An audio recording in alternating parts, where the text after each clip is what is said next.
बिंजोडचा बादशाह मथुर एकाच रेख. मथुर नक्की कोणत्या हिंदकेसरी मैदानात पाहणार? कारण मित्रांनो एकाच दिवशी आहेत दोन हिंदकेसरी मैदान. एक म्हणजे पेडगाव हिंदकेसरी मैदान आणि दुसरं छत्रपती संभाजीनगर यांचं हिंदकेसरी मैदान 21 जूनला.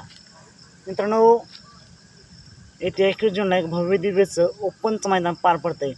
हिंदकेसरी पेडगावचं मैदान, बैलगाडी क्षेत्रातील पंढरी पेडगाव हिंदकेसरी आणि 22 जूनला आदत हिंदकेसरी मैदान. आणि मित्रांनो याच 21 तारखेलाच छत्रपती संभाजीनगर या ठिकाणी एक हिंदकेसरी मैदान पार पडतं आहे. त्यामुळे सर्वत्र चर्चा चालू झाली मथुर नक्की कोणत्या मैदानामध्ये पाहताना सांग. कारण मित्रांनो येत्या मागच्या काही दिवसात जो जो जो काही प्रकार घडला की आता पश्चिम महाराष्ट्रात, उत्तर महाराष्ट्रातील विदर्भ, मराठवाडा या ठिकाणच्या मैदानात या ठिकाणचे नंदी पाहताना नाही दिसणार. आणि यानंतर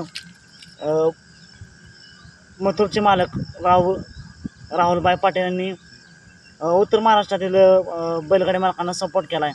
त्यामुळे सर्वत्र एकच प्रश्न पडला आहे सर्वांनाच की मथुर नक्की कोणत्या मैदानामध्ये पाहताना दिसेल. काही जण असे देखील चर्चा करत आहेत की मथुर पेडगाव हिंदकेसरी मैदान पाहणार नाही तर छत्रपती संभाजीनगर या हिंदकेसरी मैदानात पाहताना दिसेल. मित्रांनो माझ्या माहितीनुसार म्हणजे मला असं वाटतंय की मथुर पेडगाव हिंदकेसरी मैदानातच पाहताना दिसेल. मित्रांनो तुम्हाला काय वाटते मथुर नक्की कोणत्या मैदानामध्ये पाहताना दिसेल? पेडगावच्या हिंदकेसरी मैदानात का छत्रपती संभाजीनगरच्या हिंदकेसरी मैदानात? नक्कीच कमेंट करून सांगा. या मैदानासाठी येणाऱ्या सर्वच नंदींना खूप साऱ्या शुभेच्छा असतील.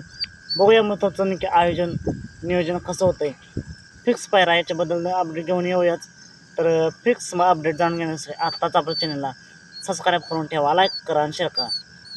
चला तर मग भेटूया पण नाही टाकणार अपडेट्स भन्नाटाच्या नवीन व्हिडिओमध्ये. एकच प्रश्न, मथुर पेडगाव हिंदकेसरी मैदानात पाहिल का छत्रपती संभाजीनगर हिंदकेसरी मैदानात पाहिल?